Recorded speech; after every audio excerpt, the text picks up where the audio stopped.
And we're good to go, mate. Hey, good morning, Cool. Lee. How are you? Morning, mate. Morning, everyone. Now, if I could ask, good morning to all of our fellow listeners. Thanks for joining in this morning. If I could just start by asking everybody to mute their computer, if you could, just so Maclay and I can be on the conversation. If you have any questions during the session, it's only an hour, and I suspect that Maclay and I might. I don't think we're going to finish today. But if you've got any questions you want to shoot them through, I can see them in the comment section and I will look out for them. Feedback's really important. So I'm sure there's going to be feedback during, after, days to come. All feedback's welcome. Like it, don't like it, got something out of it, didn't. But what I think is really important is there should be 1 to 3 things that you should try to implement from what you hear from Maclay this morning. That is better feedback to me than, oh, mate, it was great, Maclay's a legend. That's great, but it would be great to say, that was really good, I'm going to do X. Or that was so good, I didn't know that, like, he's brilliant, I'm going to implement that myself. That, I think, from a coaching point of view, would be really great. I'm super excited, Macca, to have you here. Thanks, mate. I'm pumped. We haven't done anything like this for a while, have we? Mate, no, I've never done anything like this with you before ever. And I'm pumped to get started. How many people are listening in? I think we've got about 55 and more coming, and I know there's some groups listening. So, awesome. and a number of people who couldn't come. So I am recording it, and I will share it. How are you feeling this morning? What have you done this morning? I'm curious. Mate, I'm feeling good. I think, as you know from our discussions, my frequency is pretty high at the moment. My morning routines are exactly the same every morning. I wake up at 4:30, gym. I train 45 minutes to an hour, come home, meditate, cold shower, breakfast, in the office by about 7:30. So I've been in the office now for about half an hour. As soon as I land in the office, I'll typically text all of my vendors and any appointments that I have for that particular day, and just have confirmation of the meeting, of whatever I'm doing that particular day. I always have my text messages as well with high energy. So like if I'll give you an example. I've got an open home today at Jersey Road, and I wrote to the vendors. I'm just reading it here. Good morning, Amy and Elliot. Confirming our open home today at 11:45.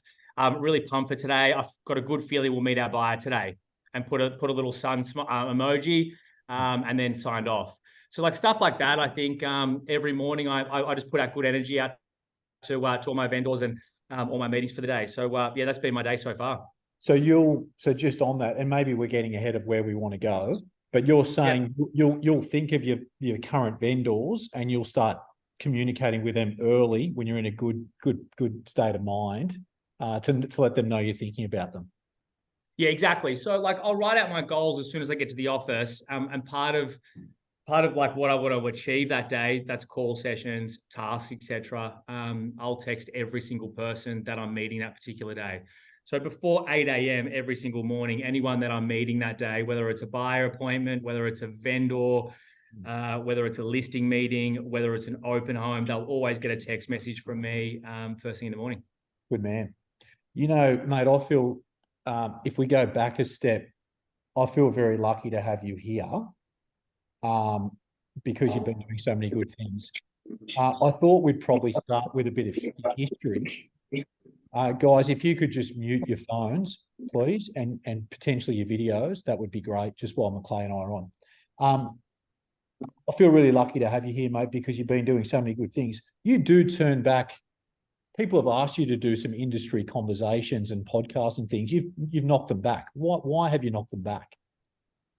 I don't really enjoy them, to be honest. That's probably the first thing. I don't love going out and doing public speaking and things like that. I have goals that I want to achieve, and it sort of, railroads me a little bit and gets me out of it. So I feel that the hard no in saying that stuff keeps me aligned with what I actually want to do and what I want to achieve. You've only got so many hours in the day to do certain things. And if I want to if I want to achieve the things that I want to achieve, I can only have time to do certain things, and that's not a priority for me at the moment. Yeah, look, mate, I'm all for it. I think it's a great idea because you're protecting your time. Is it fair to say that your team's on track to do about $8 million this year? Yeah, probably. Yeah. Yeah. Do you know what your hourly rate is? No, I haven't worked it out. I worked it out. So I think for the listeners, I reckon you do about 65 hours a week. Yep. That sounds right. How many weeks holidays a year do you take? 10 10? 10 to 12. Yep. Yeah. So I worked out that you do about 2,600 hours a week work, and I worked out your hourly rate. Do you know what your hourly rate is at the moment? Tell me. It's $3,075. That's what your hourly rate is. Pretty impressive. So when I think about your time here and why you say no to podcasts and things like that, I completely get it, because for every hour that you're doing this, that's effectively costing you $3,100. So, mate, thank you. You know, another thing, mate, lately I've been asking a lot of agents, who do you think's the best agent? And like whether they know them or not, do you know what the response has been? Tell me. They've said your mate at Wallara, AP, and they've said, and Maclay. They've said, when I've asked them, who do you think's the best agent that you know of or hear about? And your name and Alex has come up a lot over the last month that I've been asking that. So I think that's really great. People do admire that you're very present and that you're humble and you do those things, and also your age, to be able to do what you're doing at your age. I think that's where a lot of people, really. Now today, is anything off limits? Can I ask you anything? Mate, whatever you want, go for it. If I don't like it, I just won't answer you. I've got a good one for you. Ready? Tell me. Why did, just to lighten things up, why did your childhood friends call you Schnitzel?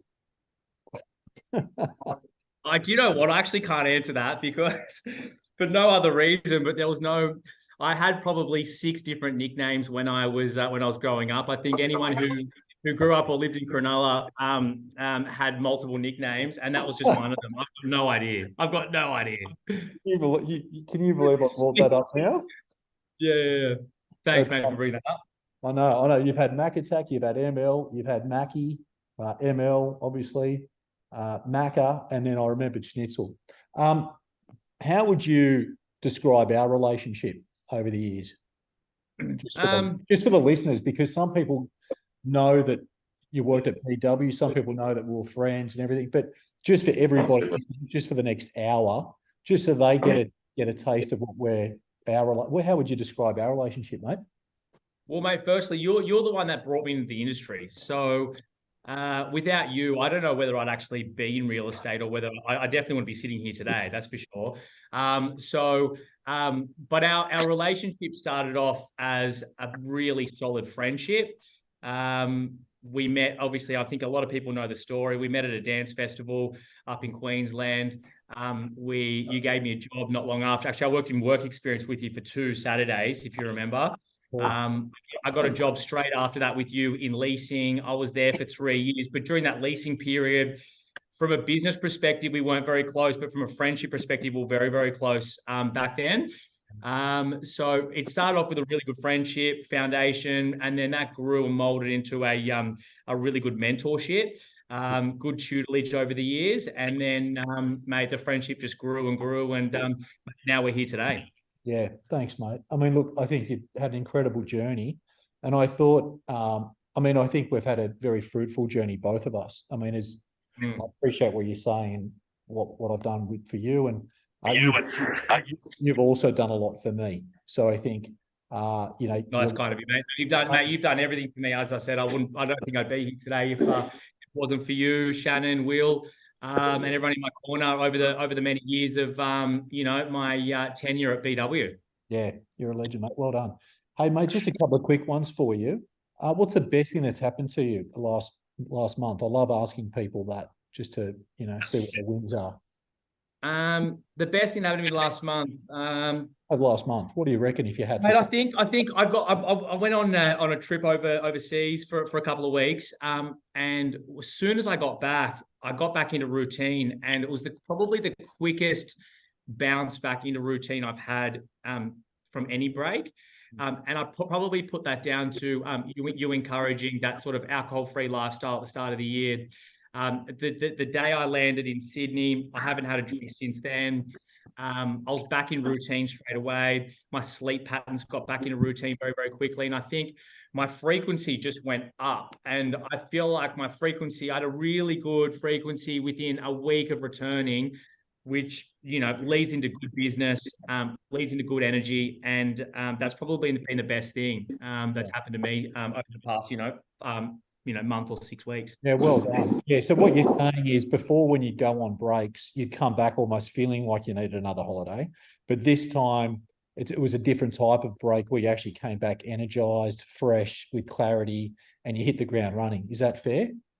Yeah, that's fair. And I think everything I did on the lead up to the holiday is probably the main thing. I haven't been drinking a lot this year, or not at all. When I went away, I did. And when I came back, I just knew that I was falling straight back into the same routine as I had for the previous 6 months. Yes. So it was really easy to bounce straight back into it. Very, very thankful for the first 6 months. That actually led me into being able to have that incredible bounce back and get straight back into business and have clarity straight away. Good on you. Yeah, I think just for everybody listening, Maclay's team did 24 sales in August. Commission for the team, and I'll do you want to just explain it? Well, before you do, commission for the team was 970,000. That's one team. Do you want to just explain to everybody who makes up your team, because I know it's a valuable team?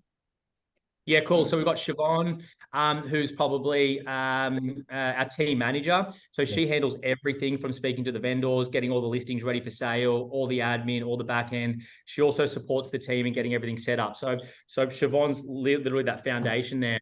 Then you've got Emily, who essentially is, my two ICs, been with me for 9 years. She's incredible. So all of our big listings in Paddington, Woollahra, me and her work on.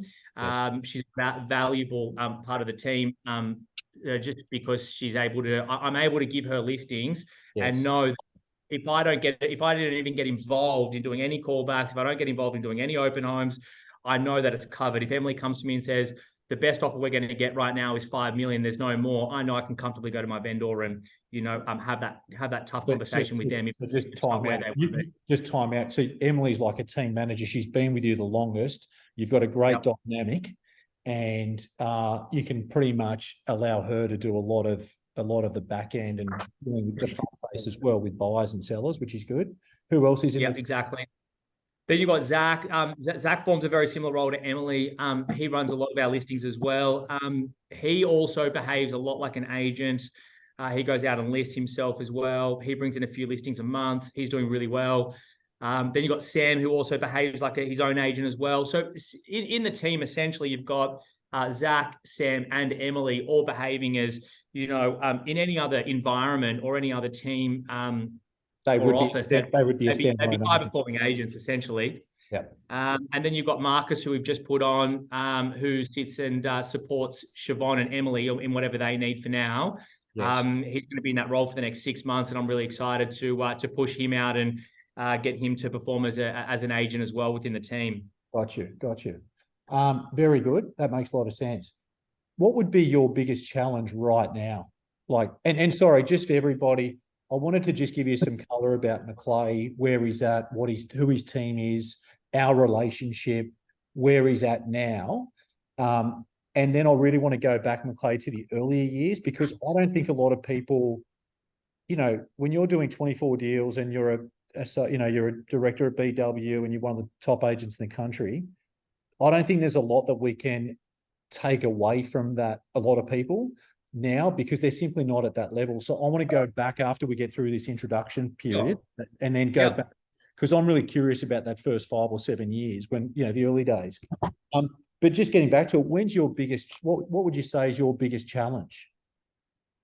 Time's the biggest challenge. I think everyone has this challenge, but I'm all for, I want to continue to grow, and I want to continue to better myself, and I want to continue to better everybody around me. So that's really important for me. And there's only so much time you can put in particular places. So time management is so important. Yes. And I feel like the listings that I lose are Yes. typically on the basis that I haven't put in the work in order to be able to continue to list them. Because I feel like if I had the time, I'd be able to list them. Yes. But time's probably the biggest challenge, IB. Gotcha. Okay, that's good. I'm curious, how would you rate yourself as an agent out of 10? I'm serious. 8? No. Seriously? 8, yeah. Yeah. No, don't just say that because people are listening. No. I'm serious. I've got heaps to improve on still. Heaps to improve on. And I still haven't learned everything. Like, I feel like at the moment, I continue to wake up every day and work out, okay, how can I do buyer work better? I still think about that stuff all the time. Wow. How can I manage vendors better? Yeah. How can I communicate to my vendors better as I get more listings? So how can I make the process more seamless, not just for my vendors, but for me and my business to, create what I said before, which is my biggest challenge, which is time. Yes. So what I'll rate myself, mate, 8. I reckon I've still got heaps to go, and I've got heaps to learn, and I still need to finesse my business to a point where I can do 25 sales a month comfortably. Yes. That would be exciting. That'd be an exciting place to be. Yeah. Good man. I mean, look, I put you at a 10 because I think you're strong in all the areas. I don't see any weakness in your practice. That's just from my opinion. But it's great to hear you say that you think you're an 8 because it's humbling. It's very humble of you. And I think it also shows me that, I think I said to you a month ago, I said, mate, I don't actually know how far you can go with this thing. Remember that?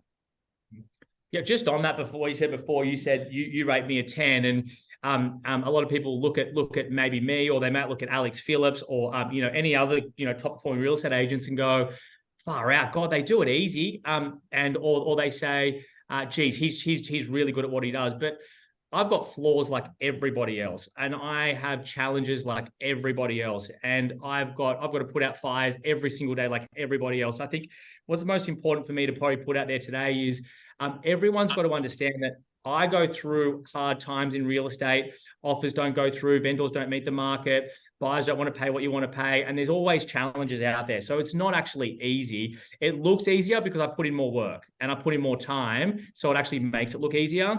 But when people comment and say, "Oh, Maclay, you're doing really well," or whatever it might be, there's still challenges behind it. And I want everyone to know that, because I know everyone out there right now that's listening has got a high vendor, or they've got a buyer that doesn't want to deal with them, or they just lost a listing. I lost 2 listings this week already. It's Tuesday. Yes. And both of those listings, the vendor told me unequivocally they were going to give it to me. And one of them, I even got the place ready for sale, painted it, we did everything, and I still didn't get the listing. So I want everyone to know, like, I have big challenges out there as well. So I think that's important. Doesn't matter what level you're at, whether you're at 1 or a 2 or a 10, it's still bloody hard. There's challenges. And 100%. It is. Yeah, definitely. Yeah, I agree with you. I agree. Tell me, if we just go back to, so that's your life today. You told us your morning routine. You've explained your time. We know that you're capable of writing $1 million every month now. And so if we just go back to when you did your leasing the first few years, a lot of people don't know, but mate, I remember you used to drive from Cronulla to Darlinghurst every day. In peak hour traffic. You would have been, how old were you at that time? Early 20s? 21? Early 20s. 22, 23, yeah. So you're driving in, what were you earning? $500 a week, $800 a week or something? Yeah. And so why did you, I'm curious, when I met you, you worked at the oil refineries. Remember that? You remind me all the time. Yeah. And I remember you telling me, because I asked you at the dance party when we met, I said, mate, what do you do? And you said that you work at the oil refineries. Yeah. And I said, what's it like? And do you know how you explained it to me? No, tell me. You said, mate, I have to have 3 showers and I still can't get the oil off my hands. That was true. And you said you would work 10 days on and 2 days off, something crazy like that. So you get into real estate, you do leasing, you're driving every day from Cronulla to King's Cross and back leasing in peak hour traffic. I remember that. When do you think you started to gain the confidence that you obviously enjoyed it? Is that right? Well, just think back to then. Did you enjoy it, or did you know you were good then, or what was? You know what? I've always been driven selfishly by money, like I have been. So that and a competitive drive. So like if you can put a competition in front of me, I'll make sure I want to win it at all costs. Yes. Number two, I've always looked at it as a career saying, all right, how can I financially benefit from it? I think that's really important as well, that I do note that. Yes. When I was in leasing, I don't know if you remember this, but like I used to come up to yours and Shannon's office and go, guys, get me into sales. Like I want to go into sales now. And you're like, no, there's no room here. And I had to wait my time. I loved leasing because it was competitive. But I also wanted to get to sales quickly. Like I wouldn't say that I wanted to stay there for 3 or 4 years. Yeah. But I think the most important part of that is, I love the competition when I was there, but I also looked up to people like you had you and Shannon, you had Will, who was starting out in sales, but you also had Charles Toomer, who was doing really well at the time.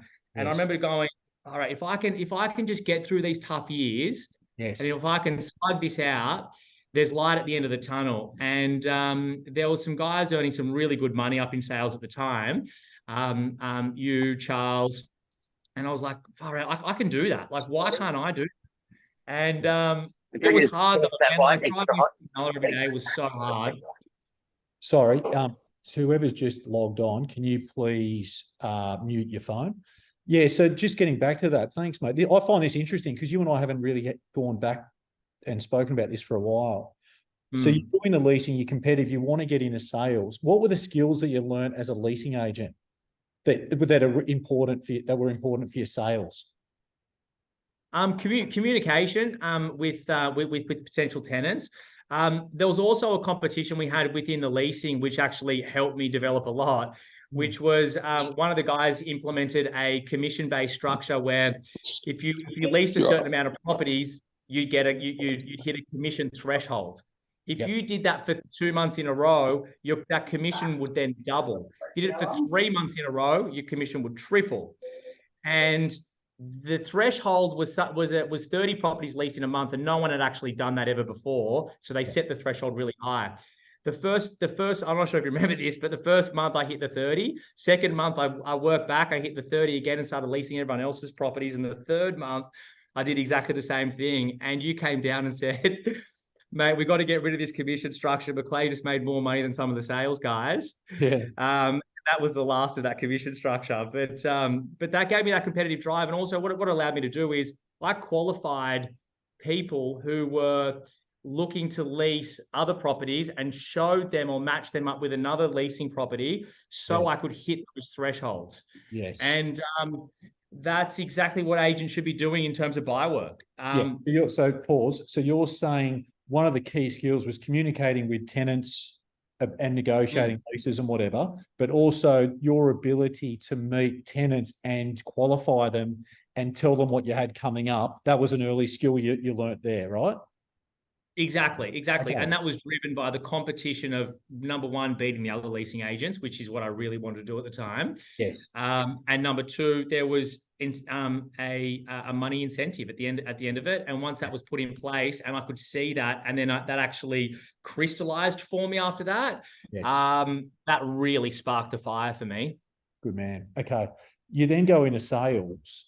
And I've been reflecting a lot the last few days on when we used to work together in the early days. You seem to want to, you had no problem getting on the phones and you wanted to make more calls than everybody else.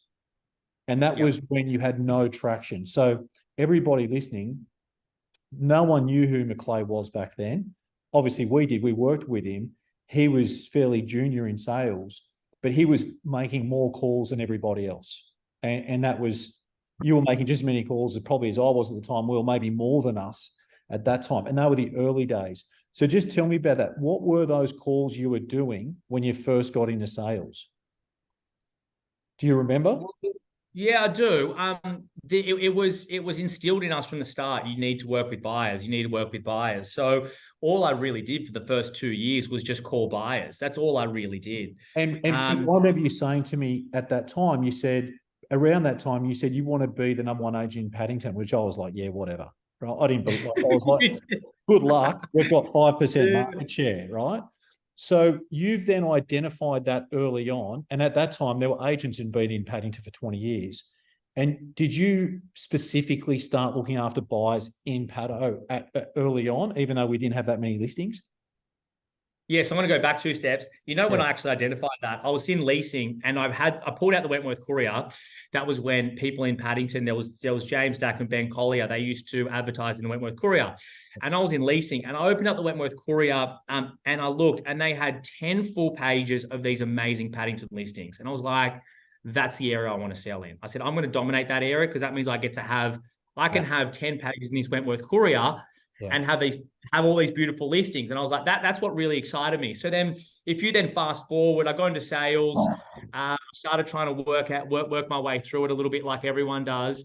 What I noticed was the buyers that I was working with would then correlate to new business 2 or 3 years down the track. So I said, well, why am I going to be calling all these 2-bedroom apartment buyers if I don't want to be selling 2-bedroom apartments? So I said, okay, what can I do? We had a guy, Simon Doak, who worked in the office. And then there was other people like Darren Pierce who were selling some terraces. You were selling some terraces. Yes. So what I decided to do was when I finished my work for the day, I would stay back. I would stay back and I would go through old callback books. Like I wouldn't care if they were a year or two old.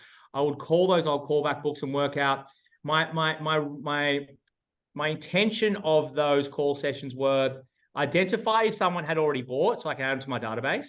That was the first thing. Because I knew if I could build a database in Paddington, then I could create database communication. Yes. We didn't have a database in Paddington at the time, so that was really important for me. The other thing was work with buyers that have budgets of more than 2 million, because 2 million was a very high price point back then. Sure. Especially for us. So I said, okay, if I can get a series of 10 to 22 $2 million buyers and service them, then people start knowing me in that particular price category, in that space. And that was probably the first, the first taste I had of being able to create a profile and presence at that higher place, even though I had no listings. So your advice, so listening to you, if you were going to coach a 20-something-year-old male or female, or a 30-year-old, whatever, someone getting into real estate or anybody, your advice to them is you have to create relationships through the buyer channel. That's what you did, and that proved successful for you. Is that what you're saying? Exactly, because it takes so long to get listings and it takes a long time to create a full book of listings. Yeah. If you can match yourself up with other agents in your office that have the listings, you don't need the listings. Just go find the buyers to match with their listings. Because I can tell you this right now, any high-performing agent within the office is all for you introducing a buyer to their listings, and they're all for you selling it. So that's where I would start. I'd work out who are the top 25 buyers I can find in particular price categories, and then trying to match them with listings. And also tell them about other agents' listings. I used to do that all the time. I'm not sure if you remember, but I used to go attend every single open home. I wouldn't miss an open home in Paddington. I wouldn't miss one. So you would just you'd go to the midweek opens, you'd go to the auctions, and you were on front of the market and see people, and you would then connecting dots with buyers. You're telling buyers, go look at that with Ray White, go look at that with McGrath, go look at that with whoever. Yeah. Yep. So as soon as I walk through a listing, let's say it was a listing on Hargrave Street, Paddington, and it was listed with Di Jones, I would then get back in my car. I'd look at my buyer list, and there was 3 buyers that would like that. I'd call them and go, guys, I just had a look at this house at 149 Hargrave Street. I think you'd like it. You should go check it out. They're like, oh, okay, cool. We'll go check it out. I'm like, it's not listed with me. Call the agent direct, because I can't get involved in it, but I think it's good for you. And then I'd also ask some other that you can dive in and ask some other questions about what else they're looking at, and just continue to qualify them as a buyer. And as a result of doing that, Mac, you built your database pretty quickly. I remember the first few years, it was hard to, like, you lost a lot of listings in Paddo, or we didn't get opportunities. Like we were really not really considered. Was that a tough period for you, or did you always love it? It wasn't tough because I loved every time I got called into a listing in Paddington, that was a win for me. Yeah, whether you got it or didn't get it, or even if you lost whether I got it or didn't, because I wasn't earning any money at the time anyway. I wasn't used to earning any money. I had no overheads. I had no bills. So there was no pressure on me. All I wanted to do was go, okay, one day I want to be the #1 agent in the area. That's all I want, right? So firstly, you've got to get in the doors. Yes. Yeah, then you're going to lose them. That's the first step to actually being able to have market share, is actually getting in the door, losing listings. That's everyone has to go through that. Yeah. And unfortunately, or fortunately for me, Bresic Whitney had no presence in Paddington, and Bresic Whitney wasn't a brand that was correlated with Paddington listings. So every time I'd get in the door, I would get in the door and I would lose. I'd lose 90+% of the listings that I went for, at least for the first year. Because you were young, they didn't really know you, and we didn't have market share. We didn't have runs on the board. Exactly. Yeah. So how did that sort of talk me about the next phase where you started to crack a few, and then how did you magnify or scale? How did it start to build? So it all started with a couple of listings. So what I would do is I had to work out how I can actually win them firstly. That was the most important thing for me. So what I decided was actually discussing how I work with buyers. Yes. And active qualified buyers in the marketplace that would look at their particular house, because I can't talk about market share. Yeah. I can't talk about a lot of success stories because I actually didn't have them. Yes. But what I did have was a book of buyers that were red hot, ready to buy. So I would say, okay, let's say I was looking at a house at let's just call it 31 Windsor Street. And there was 6 houses that have sold similar to 31 Windsor Street over the past 6 months. I would actually work out who were the buyers that bought them. And then I'd go into the listing and I'd say, these are the buyers that bought the last 6 houses that were similar to your house. They're the last. So I knew every single buyer that bought a house similar to yours. The reason why I knew them was this. And I'd discuss how I work with buyers, and I'd call them weekly, and they give me good information, and I've got good buyer relationships. And then I would discuss with them, now this is how I can add value to your listing. I've got good relationships with them. I know the intelligence around these particular buyers better than most. And the fact that I actually don't have many listings is actually a positive, because I can actually focus all my energy on yours and make sure I get the buyers to pay the most. And that's essentially what I did. And don't get me wrong, I didn't go into every listing and win them. I'd lose most of them. But 1 became 2, and then 2 became 4, and 4 became 6, and 6 became. So hang on, don't skip over this, because for everyone listening, this is important. You're saying that you felt okay about getting indoors and losing them because that was a progression. You're actually getting into doors, number one. Yeah. Then your pitch became solely based around buyers because you had no track record. So you'd lose most, but then you started to win a couple. Tell me about, this is really important for everyone listening. This is gold, by the way. Every agent I speak to since I've been coaching has been all about winning listings, door knocking, and doing all this stupid stuff, chasing a listing. You were completely focused on buyers.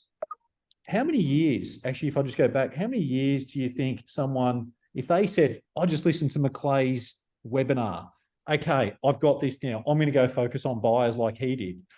How many years and what sort of call volume do you think it would take someone to start having a dent in their chosen market?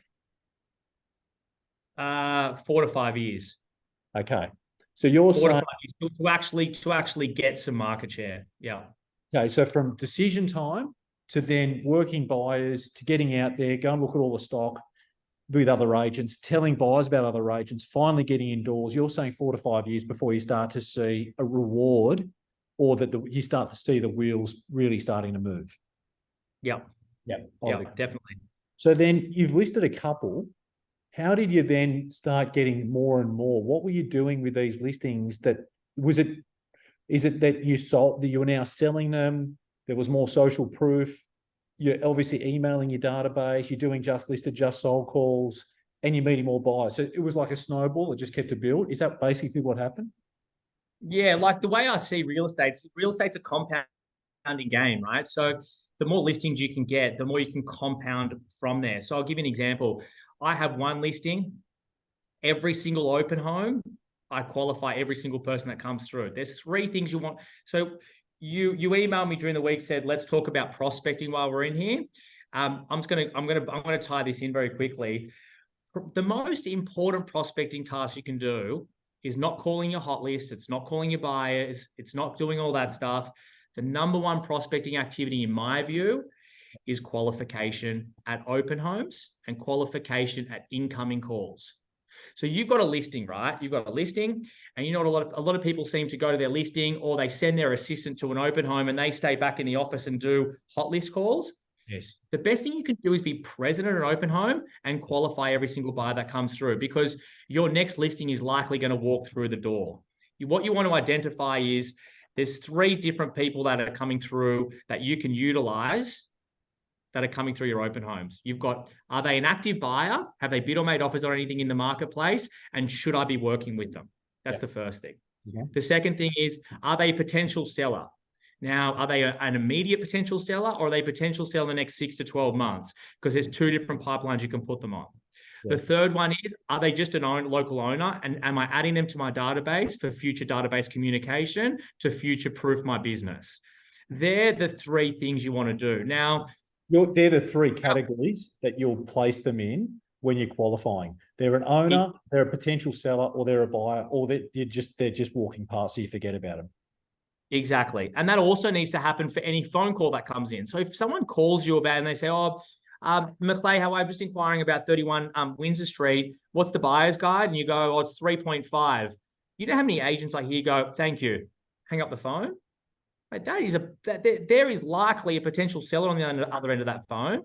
Hey guys, just out of curiosity, can I help you find something to buy? Yep, good. Okay, cool. Out of curiosity, what's the best house you've seen in your price category? Okay. Did you bid to make an offer on it? What was it about that house you really liked? Okay, very good. Let me find you something similar. Whereabouts are you moving from? Oh, are you? Okay, very good. Are you going to sell first? Okay, good. Why don't I pop over, have a look at it, price it for you, and then we can definitely help you find something to buy as well. Great, excellent.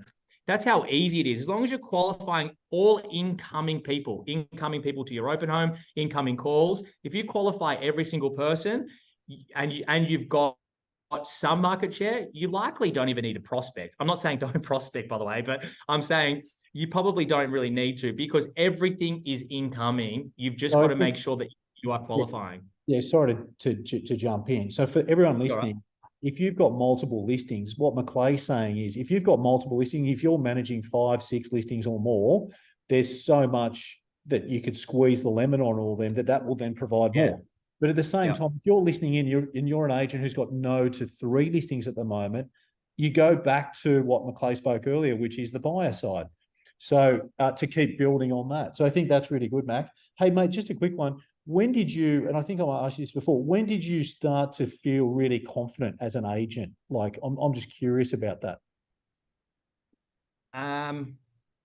I've always had like high energy. So I've always felt confident in my ability to win. I never really cared about losing either. So I never care about getting a no. I never really care about losing. But you've got to answer the question. When did you start to feel like I'm fucking good here? Like, I'm a really good agent. When did you start feeling that? I reckon as I went out on my own, and I say that because I was with I don't know if Will Phillips is listening in, but I was with Will and Shannon, and we worked in a team together. And Shannon was pulling back from sales at the time, and Will went on his own. So I was Will's assistant, and me and Will Will was listing heaps, and I was listing a few a month. I was his assistant, and he was obviously much more advanced than me and teaching me the ropes. But the point of the story was, me, Will, and Shannon sat down in a boardroom about 2 years before I went out on my own. They said, Maclay, are you ready to go out on your own now? And I said, oh, no, I'm not ready yet. And they said, oh, why not? You've got more listings than a lot of the other agents in the office. And I said, yeah, I've got more listings because I'm getting them off the back of your listings. I was qualifying people at your open homes. That's the other reason I've got the listings. And so between those 2 years, I just said, if I can sit back and incubate off the back of Will's and Shannon's and Ivan's success, then I can hit the ground running when I go out on my own. So that by the time I went on my own, I went, shit, I'm actually not too bad here. I can do pretty good. I had a full book of listings. I put an assistant on before I went out on my own. So I was Will's assistant. I put my first assistant on just before I went out on my own. And then by the time the day came that I went out on my own, I put on my second assistant. Mate, we just hit the ground running. Yeah, it was awesome. Hey, mate, there was I'd like to just go back as well. There was a period there in your life, if you remember, that you had some social friends. And there's a lot of people I coach in their 20s or early 30s, and there's a social life and there's friends, and it's easy to get distracted and whatever. And I remember you had a group of friends, and probably leading you along the wrong path, if you remember. Yeah. And you remember what I said to you at one point? Yeah, I do. Yeah. Sharing that? Do you mind sharing? Yeah. No, that's fine. No, it's fine. I won't go into detail about my friends, but I will say that you and me sat down one day and you said to me, Maclay, you've got two choices. Choice number one is you come with me on the journey and you'll become a very successful real estate agent. And I think you'll do really, really well. Or number two, you continue doing what you're doing, working with us, but also hanging out with your mates. And I don't think you're going to have a very bright future. He goes, I'm happy to spend my time with you and I'm happy to mentor you, but I'm not happy to do it if you take option two and continue to hang out with your mates, because you are who you hang around with. And it was a very slippery slope with them at the time. And I chose, I remember not choosing actually straight away. And it was a very challenging decision for me. And then I think maybe it was a week or two after I came to you and said, I choose option one. I'm gonna take this seriously. And I did. And it was challenging for me at the time because I only really knew one thing and only really had, a close group of friends. Chose option two, which I thought was a lonely path at the start, but it worked out really well and I'm on the right path. And I think it definitely changed things for me quickly, very, very quickly. So I think if I can give any advice, if there's anyone you think you should, if you think that there's someone you should cut off, then you should cut them off. Because at the end of the day, if you're thinking that it's maybe they're not right, but I've been friends with them for a while or whatever it might be, if you're thinking maybe they're not right for you, then they're definitely not. So guys and girls, especially those of you in your 20s and 30s, this is gold, I think, because Maclay's allowed himself to, open up about, he had a circle of friends, all decent guys, nice guys. I knew them. But they didn't have his desire and his hunger and his focus or his skill to be really great at this thing, which you've got to commit to. And he had to make a tough decision along the way to kind of move away from that group of people and really focus on what he was good at. And so, he's just given some great advice. He's saying, look, if there's people in your life that probably holding you back, don't want the best thing for you, bit negative, don't understand that in real estate, your life outside work, and we're going to speak to Maclay about this soon, really affects what you're doing at work. So I think that was a really good one. Hey, do you have any regrets, mate, about the journey so far? I'm curious, but I get asked that.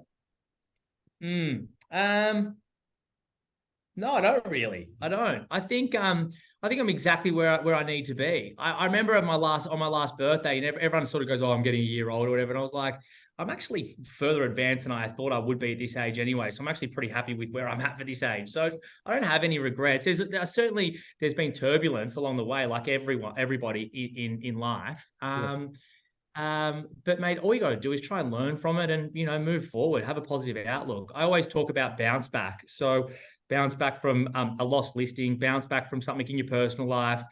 The quicker you can bounce back and look at the silver lining or look at it as a green light and try and move forward, the better off your life is. Yeah. Always.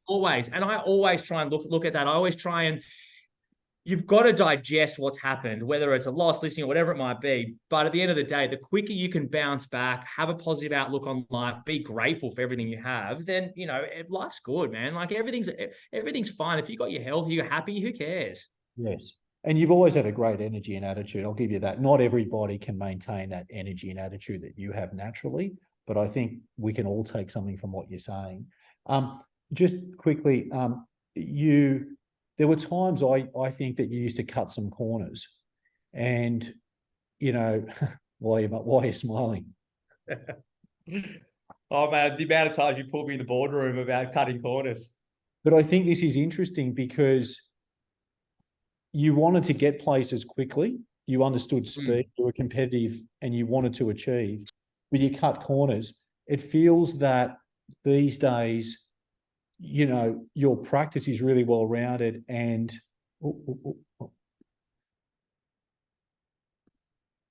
sorry, mate, you've just been muted. Is that better? Yeah, that's better. Cool. It feels like your practice over the last few years, you've really learned from cutting corners and you understand how important your reputation is. Would you agree there's been a shift there from cutting corners to get deals done, listings promising, or whatever it was, learning those lessons to really sharpen up as you've gone through, and now you like kind of deliver it as good a. Does that make sense? Yeah, definitely. The way I see, so the marketplaces that I work in are probably very similar to every marketplace, right? Your referral business is so important. Paddington, for instance, the mum and dads all talk, like, and I'm sure that's with every single area, right? I'm not just saying our area is different, but it's so important. The word of mouth about your practice and what you do out there is at a very high level. And I feel like when people say my name in the marketplace today, they say he's a genuine guy. He works really, really hard and he'll do everything he can to get you the best price. Yeah. I don't really waver from that. And I make sure that everybody knows that. I also won't cut corners to try and get a deal done or whatever it might be to tarnish my reputation. I think it's taken me too long to get to this point to tarnish it.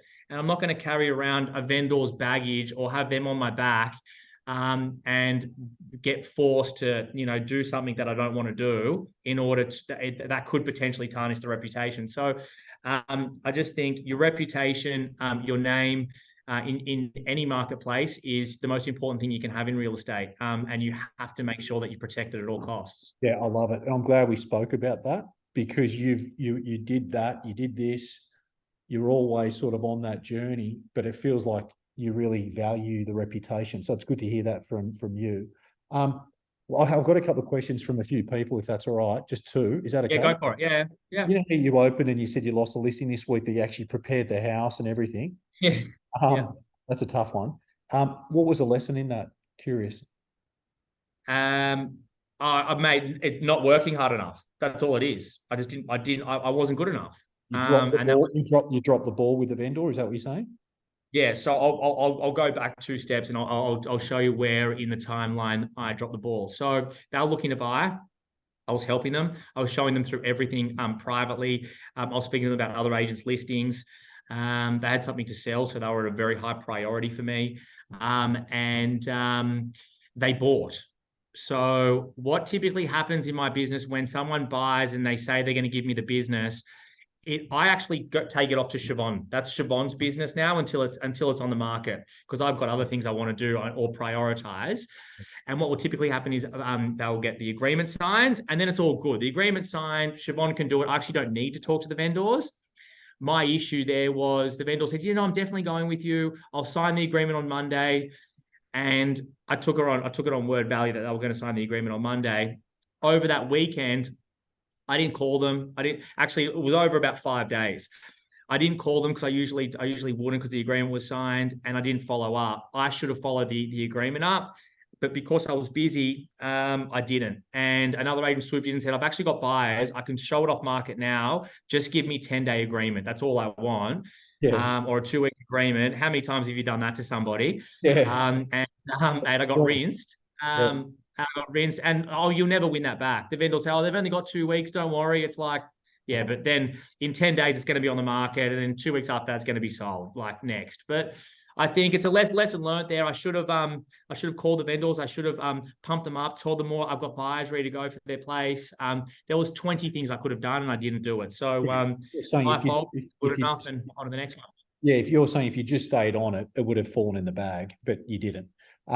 That definitely. I find when I deal with high performers, Mac, the biggest thing when they're losing business is usually they're just assumptions. Like they think they're going to get it because they got told and they back it off a bit. They're clearly skilled, but they back it off a bit. You and I have had this conversation. They just back it off a little bit at the key moment and then it just gets taken away. Hey, mate, just another one I had from one of my clients in New Zealand. He said that role play at the open house was really good. Do you and your team do that every time? The same sort of qualifying? Exactly the same. I'll qualify. There's a list of 6 questions. Essentially, you'll ask anybody that comes through the open home. If anyone wants to write these down, I'm happy to share them. I'm sure everyone does very similar stuff, but if you don't, I'm happy to share them. So at the first thing I think is most important about qualification is a couple of things. Sorry, can we spend 2 minutes on this because I want to talk about vendor management and the process? But go for it. Cool. So when you're qualifying someone, especially at an open house or on the phone, I teach my team this as well. Tonality and the way you ask the questions is just as important as the question itself. You can ask the same question in 2 different ways, and the reciprocant of the person who you're qualifying can take it very, very differently. So the way you ask questions is really important. You also want to make sure that you can there's buyer and there's agent, and buyer doesn't really want to talk to the agent. There's a bit of friction there at every open home. You want to break that barrier as soon as you can. So essentially what I'll try and do is... Yeah, how do you break that barrier? Yeah, so what I essentially do is I'll firstly just say to them any questions or comments about this home, firstly, see if they have any questions or comments. If they're not interested in the house that I'm selling, then I'll just say to them, hey guys, can I help you find something to buy? So that'll be the first question I ask every time. Can I help you? And they'll say, oh yeah, that'd be great. And I'll just say, okay, great. Look, all I want to do moving forward is keep information relevant. Because how many buyers get information that's not relevant to them all the time? So I always just say that, guys, I want to keep information relevant moving forward. Out of curiosity, what's the best house you have seen in your price category? First question I ask, pretty simple. If they can answer that, if they can't answer that, then sometimes I won't even ask them any more questions because it means they're not qualified enough about or not educated enough about their market, and they're probably not a buyer yet if they can't answer that question. They say, oh yeah, we liked a house at 95 Sutherland Street. Okay, awesome. What was it about that house you really liked? Okay. And then I want to know if they made an offer on it. Did you bid or make an offer on that house? No, we didn't. Have you bid or made offers on anything before? Just curious. Oh, we bid or made an offer on this. Okay, cool. What did you like about that house? Okay, awesome. And just before you go, are there any other criteria points that I should know about or must-haves so that I can keep information relevant moving forward? That's just all I ask. Love it. If you can go through those qualification questions and you get to the end and they've answered every single one of them, yes, you know you've got a buyer there. Yeah, but the buyer goes, oh, yeah. You can't look after 200 buyers because you're meeting 100 buyers every weekend. So if you fast forward to now and Maclay Longhurst got 15 opens next Saturday, and you say, can I look after you? They're expecting you to look after them, or will you say, I'll have Emily call you, or Zach, or Sam, or like, how does that work?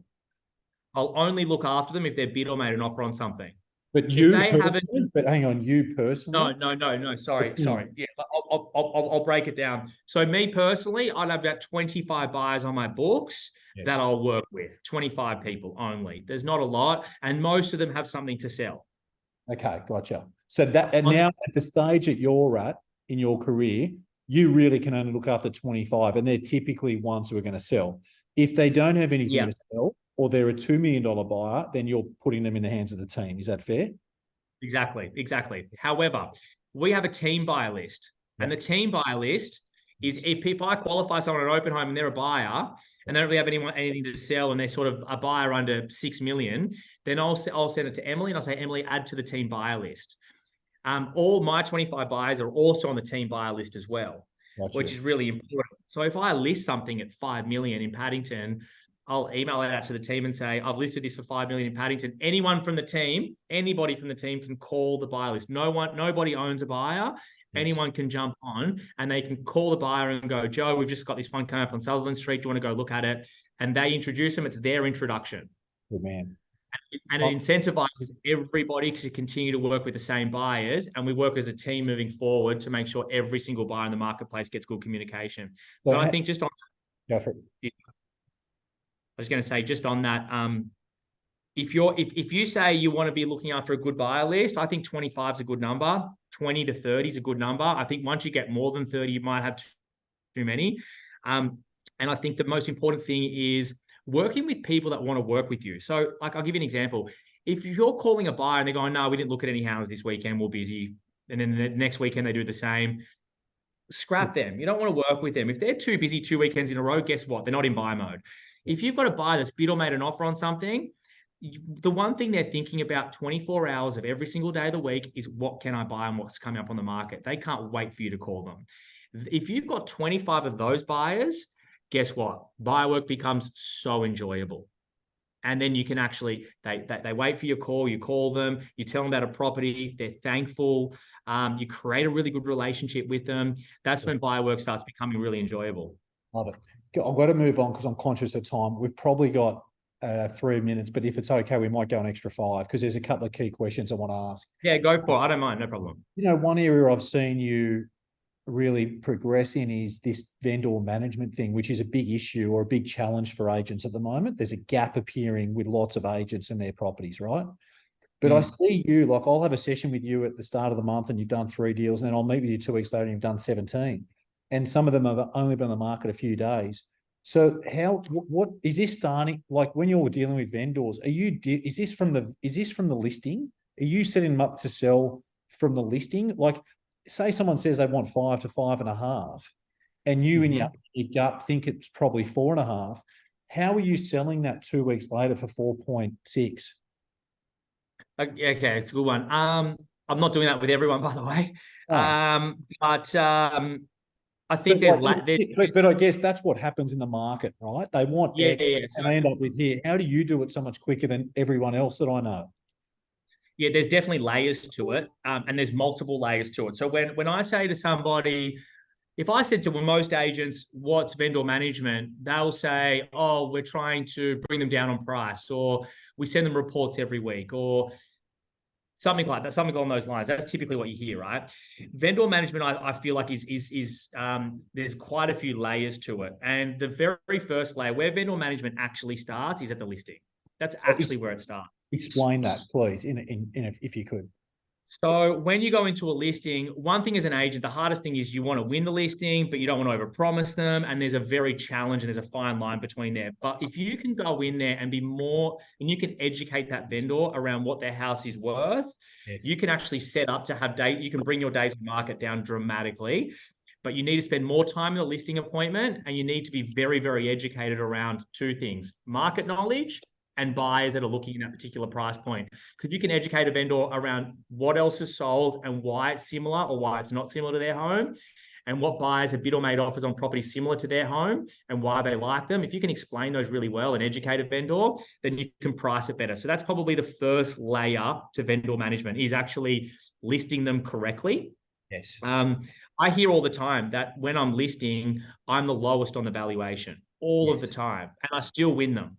It just takes me a little bit longer to win them. But I know that if I put in the hard work at the start of the listing, I can list it right, I can get the right buyer's guide, and then I can sell it quicker and get the best price for them. So that's the first layer.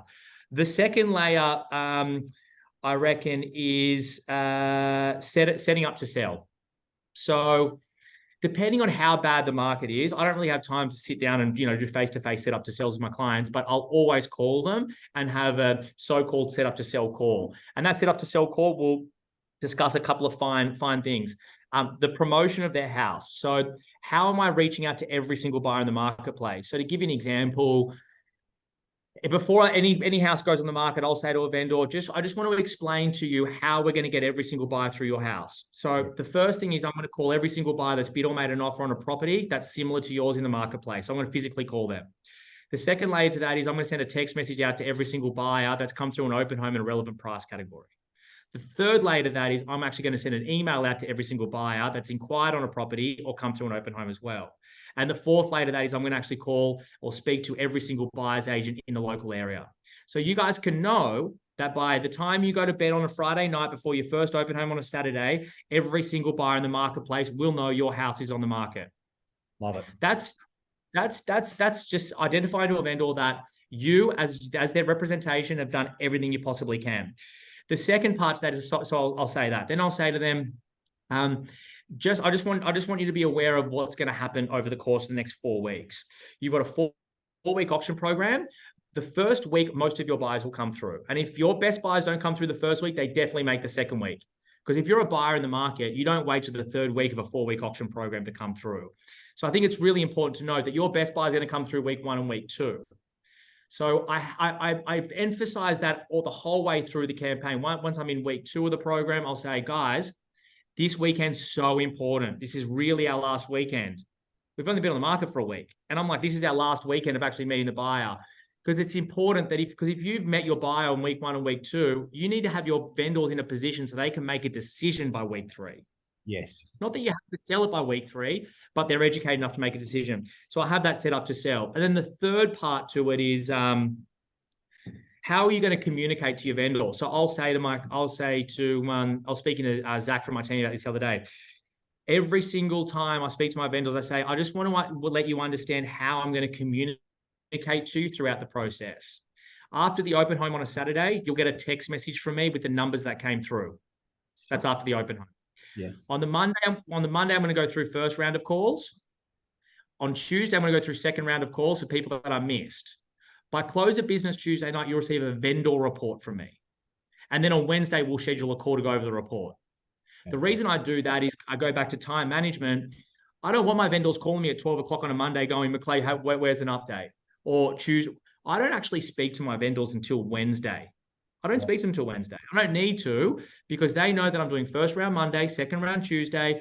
I've articulated to them. They're waiting by their computer on Tuesday night, waiting for a vendor report to come through. And then Wednesday, I have a 20-minute scheduled call with them. And that's my vendor communication. It's actually, as I've gotten busier and as I've learned to finesse, the vendor communication, as I've got more listings, it's actually become easier because I've worked out a way that I can actually speak to them less. Good man. There's probably more to it. I know we won't have time to speak because I know that you go off market and then you'll go on market, but maybe that's for another time if that's okay. I've got some other key ones. How important are breaks and holidays for you during a 12-month period and for your team? And do you what's your attitude towards them? And that could be need them. You need them. And yeah, what if I'm an associate or if I sell 20 sales a year?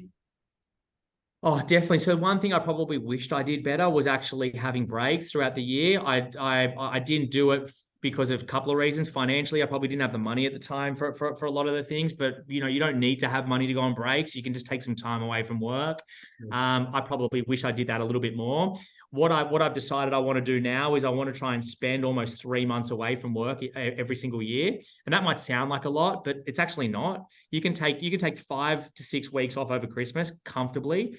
You can do 4 weeks in July comfortably, and you can do a week over like the Easter break and a week over October long weekend as well. That's a lot of time off. Like that's heaps. If I do that,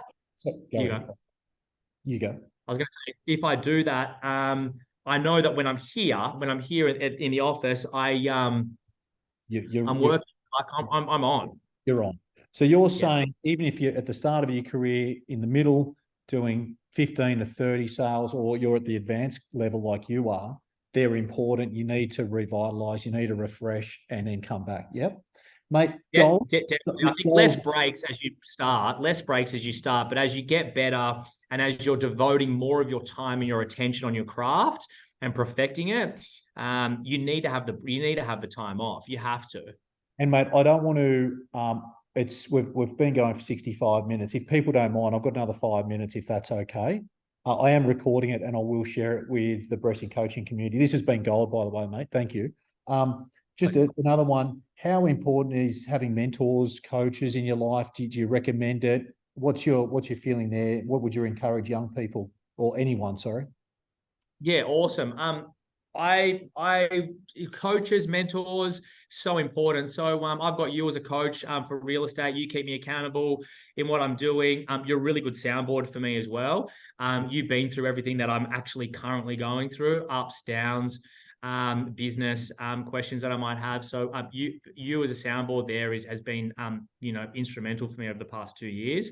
But I look at coaches and mentors in every facet. Like I've got a personal trainer that I train with 3 times a week at a minimum. Sometimes I go 4 times a week. I know what I'm doing at the gym, but like I just want him there and pump me up. And I think it's really, really good that he finesses my fitness. I've got someone from a financial point of view, an accountant that helps me keep accountable with what I'm doing from my investment strategy and what I want to achieve in my investment goals as well. And then I've got you from a work goal. So if you look at, my coaches or mentors, I've got 3 at the moment. Yeah, I think they're really important. Good man. Thank you. And thanks for those kind words. Just listed, just sold calls. We're nearly finished. Do you still do them? Because people like, how does Maclay, does he still do just listed, just sold calls, texts, emails? Because I remember you used to do calls, then you got too busy, so you do text. Do you offload that to the team? How important just listed and just sold calls? Do you do them, or does the team do them? And are they email, text, or calls? Thanks, mate. Go for it. Yeah, awesome. So as the years have progressed in my business and time has had to be devoted in certain areas, I've stopped doing them. I don't do them. I don't not do them at all. So if we sell Hargrave Street, for instance, I'll go through the book and I'll pick out 3 or 4 people that I want to work with. Yeah, and they're typically sellers, and I'll add them to my list. And then Emily will go pick out the 10 hot buyers that came through, and she'll add them to her list. We write down every single person that's a seller. What happens to all the people who own in your database on Hargrave Street, Sutherland Street, and Cascade Street? If you sold database, good one. So database communication from me when I started, when I had heaps of time, I used to call every single person because that's what helped me get in the doors at the start. I don't have time to do that anymore. So we've got database communication that's put in place that just happens organically. So if I sell something on Hargrave Street, Siobhan knows that an email has to be sent out to every single person that owns on the street with the sold price, and any single person that's on my pipeline in a relevant price category, because everyone's categorized, gets an email as well. So everything is done automatically, and then that's just a really nice layer so that if I call them, I don't have to call them about every single sale because I just don't have the time.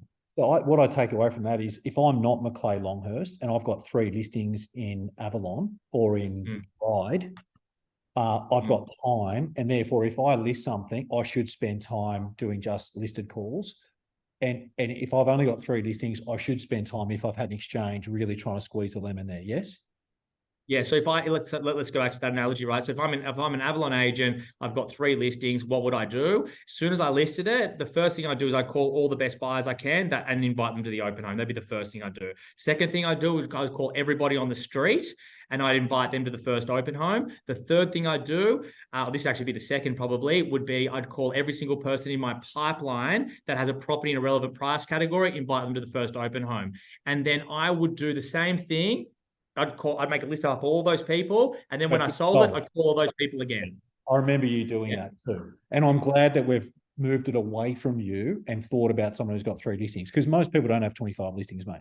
So just thinking about the listeners who've got 3, 4, 5, or 6 listings, you do have the time to do just listed and just sold. Maclay's ringing the street. He's ringing his pipeline sellers. He's calling his buyers. He's inviting them all to the open home. He's creating activity, and then he's reaping the rewards from that.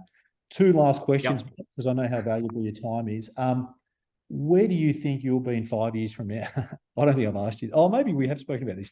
Well, I'm just curious. Where do you think you'll be? You're 37 now. Where do you think you'll be in 5 years from now? This is more a personal question. I think I'll be doing this exactly what I'm doing today, except hopefully at a broader level. So I'd like to maybe grow the team out 1 or 2 more people, continue that mentorship or tutelage throughout the team. Like, I like mentoring my team and I like watching them grow, watching Emily become a really good high-performing agent, Zach, Sam, Marcus will be as well, looking at Siobhan becoming a leader within the team. That's all really exciting stuff for me. So being able to continue to do that, I'd like to almost double what I'm doing at the moment. Yeah, that would be a goal for me. And the way I've sort of looked at that is as a goal. I can't double the amount of sales I'm doing. That's not possible. Like, I'm not going to go from 180 sales to 360. But what I do want to do, and what I have been working really hard on over the last 5 years, is how can I up my average sale price?